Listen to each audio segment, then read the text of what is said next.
नमस्कार।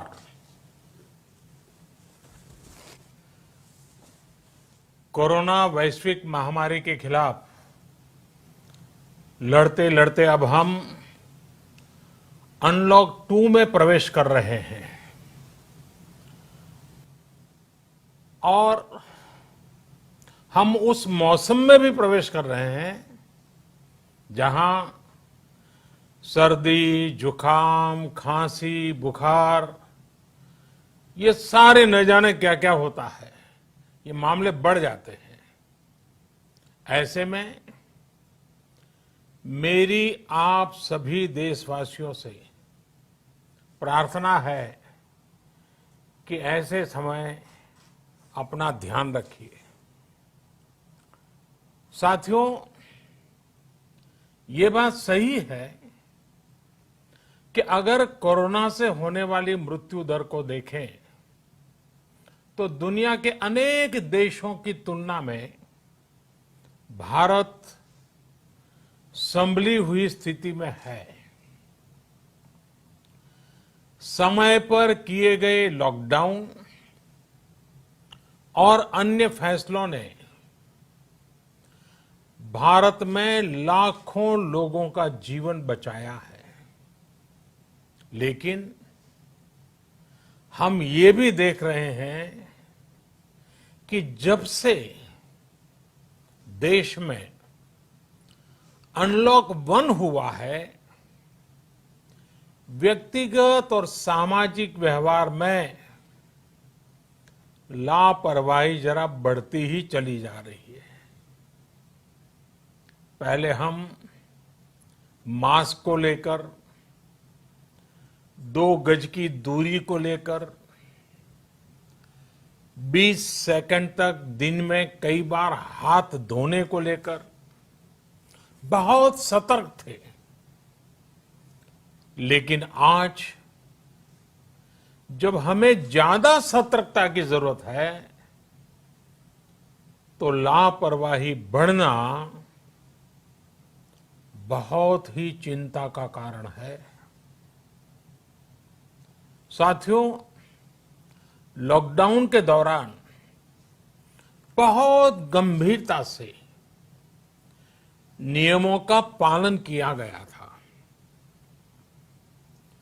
अब सरकारों को, स्थानीय निकाय की संस्थाओं को, देश के नागरिकों को फिर से उसी तरह की सतर्कता दिखाने की जरूरत है।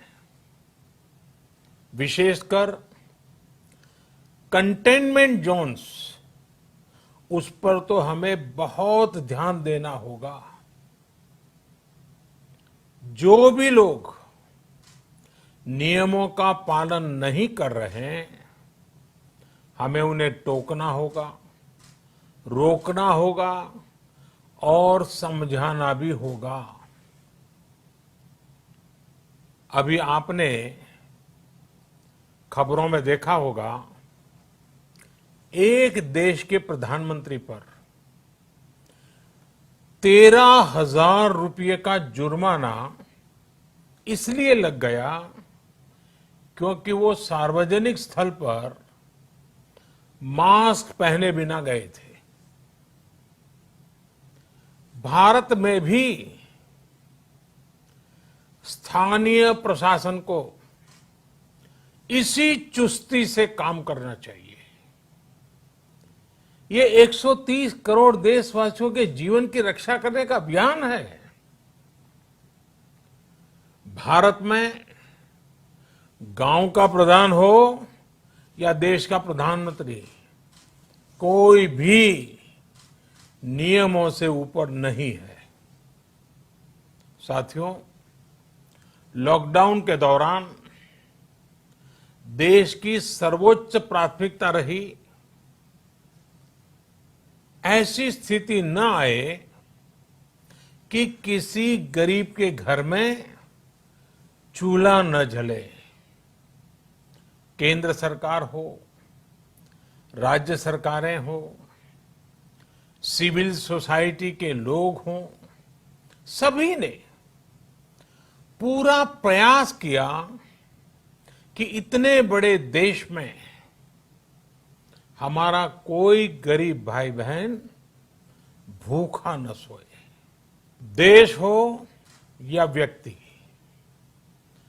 समय पर फैसले लेने से, संवेदनशीलता से फैसले लेने से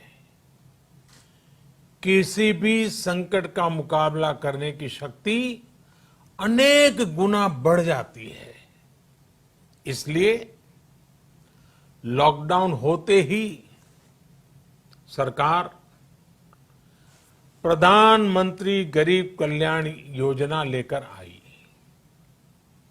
इस योजना के तहत गरीबों के लिए 2.25 लाख करोड़ रुपए का पैकेज दिया गया। साथियों, बीते 3 महीनों में 20 करोड़ गरीब परिवारों के जनधन खातों में सीधे 31,000 करोड़ रुपया जमा करवाए गए हैं। इस दौरान 9 करोड़ से अधिक किसानों के बैंक खातों में 18,000 करोड़ रुपए जमा हुए हैं। इसके साथ ही गांवों में श्रमिकों को रोजगार देने के लिए प्रधानमंत्री गरीब कल्याण रोजगार अभियान तेज गति से आरंभ कर दिया गया है। इस पर सरकार 50,000 करोड़ रुपए खर्च कर रही है। लेकिन साथियों, एक और बड़ी बात है जिसने दुनिया को भी हैरान किया है, आश्चर्य में डुबो दिया है। वो ये कि कोरोना से लड़ते हुए भारत में 80 करोड़ से ज्यादा लोगों को 3 महीने का राशन, यानी परिवार के हर सदस्य को 5 किलो गेहूं या चावल मुफ्त दिया गया। इसके अतिरिक्त प्रति परिवार हर महीने 1 किलो दाल भी मुफ्त दी गई। यानी एक तरह से देखें तो अमेरिका की कुल जनसंख्या से 2.5 गुना अधिक लोगों को, ब्रिटेन की जनसंख्या से 12 गुना अधिक लोगों को और यूरोपियन यूनियन की आबादी से लगभग 2 गुने से ज्यादा लोगों को हमारी सरकार ने मुफ्त अनाज दिया है। साथियों, आज मैं इसी से जुड़ी एक महत्वपूर्ण घोषणा करने जा रहा हूं।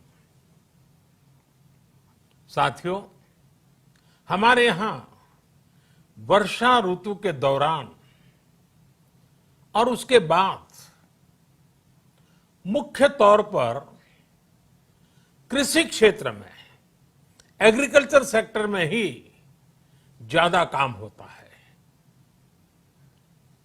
अन्य दूसरे सेक्टरों में थोड़ी सुस्ती रहती है। जुलाई से धीरे धीरे त्योहारों का भी माहौल बनने लगता है।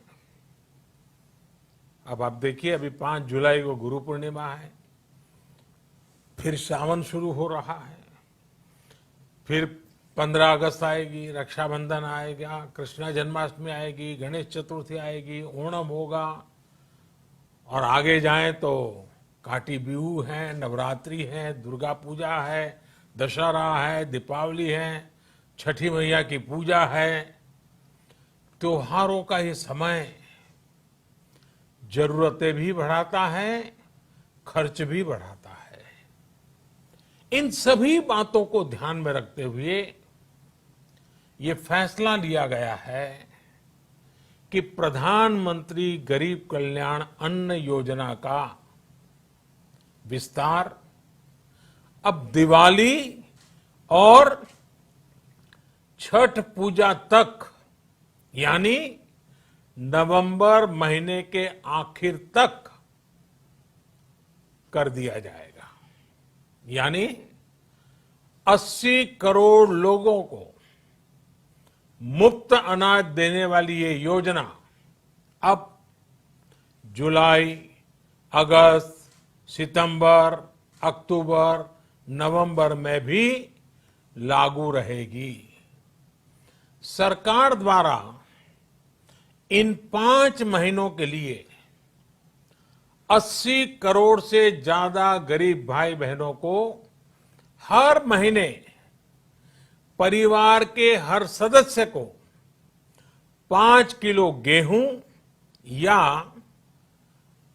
5 किलो चावल मुफ्त मुहैया कराया जाएगा और साथ ही प्रत्येक परिवार को हर महीने 1 किलो चना भी मुफ्त दिया जाएगा। साथियों, प्रधानमंत्री गरीब कल्याण अन्न योजना के इस विस्तार में 90,000 करोड़ रुपए से ज्यादा खर्च होंगे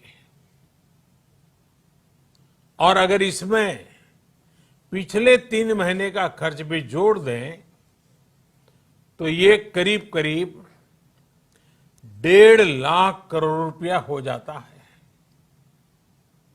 अब पूरे भारत के लिए हमने एक सपना देखा है। कई राज्यों ने तो बहुत अच्छा काम भी किया है। बाकी राज्यों पर भी हम आग्रह कर रहे हैं कि इसको काम को आगे बढ़ाएं। और काम क्या है? अब पूरे भारत के लिए एक राशन कार्ड की व्यवस्था भी हो रही है, यानी एक राष्ट्र एक ration card, 1 nation 1 ration card. इसका सबसे बड़ा लाभ उन गरीब साथियों को मिलेगा जो रोजगार या दूसरी आवश्यकताओं के लिए अपना गांव छोड़ करके कहीं और जाते हैं, किसी और राज्य में जाते हैं। साथियों, आज गरीब को, जरूरतमंद को सरकार अगर मुफ्त अनाज दे पा रही है तो इसका श्रेय प्रमुख रूप से 2 वर्गों को जाता है। पहला, हमारे देश के मेहनती किसान, हमारे अन्नदाता, और दूसरा हमारे देश के ईमानदार टैक्स पेयर। आपका परिश्रम, आपका समर्पण ही जिसकी वजह से देश ये मदद कर पा रहा है। आपने देश का अन्न भंडार भरा है, इसलिए आज गरीब का, श्रमिक का चूल्हा जल रहा है। आपने ईमानदारी से टैक्स भरा है, अपना दायित्व निभाया है, इसलिए आज देश का गरीब इतने बड़े संकट से मुकाबला कर पा रहा है। मैं आज हर गरीब के साथ ही देश के हर किसान, हर टैक्स पेयर का हृदय से बहुत बहुत अभिनंदन करता हूं, उन्हें नमन करता हूं। साथियों, आने वाले समय में हम अपने प्रयासों को और तेज करेंगे। हम गरीब, पीड़ित, शोषित, वंचित हर किसी को सशक्त करने के लिए निरंतर काम करेंगे। हम सारी एहतियात बरतते हुए इकोनॉमिक एक्टिविटीज को और आगे बढ़ाएंगे। हम आत्मनिर्भर भारत के लिए दिन रात एक करेंगे, हम सब लोकल के लिए वोकल होंगे। इसी संकल्प के साथ हम 130 करोड़ देशवासियों को मिलजुल करके संकल्प के साथ काम भी करना है, आगे भी बढ़ना है। फिर से एक बार मैं आप सबसे प्रार्थना करता हूं, आपके लिए भी प्रार्थना करता हूं, आपसे आग्रह भी करता हूं, आप सभी स्वस्थ रहिए, 2 गज की दूरी का पालन करते रहिए, गमछा, फेस कवर, मास्क ये हमेशा उपयोग कीजिए, कोई लापरवाही मत बरतिए। इसी आग्रह, इसी कामना के साथ मैं आप सभी को बहुत बहुत शुभकामनाएं देता हूं। धन्यवाद।